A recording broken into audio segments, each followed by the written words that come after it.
আসসালামু আলাইকুম এভরিওয়ান। আজকে আমি খুবই সহজ উপায়ে সরিষা ইলিশ রান্না করে দেখাবো। সেই জন্য আমি আগে থেকেই মাছগুলো ভেজে নিচ্ছি।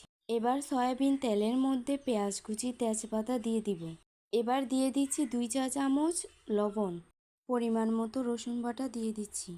এবার পেঁয়াজগুলোকে ভালো করে কষিয়ে নিব। কষানো হয়ে আসলে হাফ টেবিল চামচ পানি দিয়ে দিব। এর মধ্যে দিয়ে দিচ্ছি আধা চা চামচ হলুদ গুঁড়া। এবার মরিচ গুঁড়া দিয়ে দিচ্ছি 1 চা চামচ। ভালো করে নেড়ে চেড়ে নিচ্ছি। এবার দিয়ে দিচ্ছি অল্প পরিমাণ জিরা গুঁড়া, পরিমাণ মতো আদা বাটা দিয়ে দিচ্ছি। এবার একটু নেড়ে চেড়ে কষিয়ে নিব। আমি আগে থেকে সরিষাগুলোকে ব্লেন্ড করে রেখে দিয়েছি। এবার সরিষা বাটাগুলো দিয়ে দিব।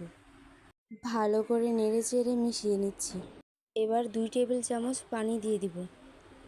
এরপর ভেজে রাখা ইলিশ মাছগুলো দিয়ে দিব।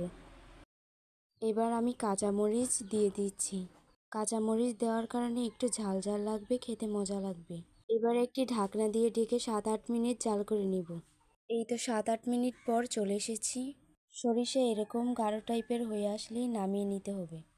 অলরেডি আমার রান্না কমপ্লিট হয়ে এসেছে। প্রিয় দর্শক, তোমরা এভাবে বাড়িতে সরিষা ইলিশ রান্না করে দেখতে পারো, এটি খেতে অনেক মজা। সো এভরিওয়ান, এই পর্যন্ত, আল্লাহ হাফেজ।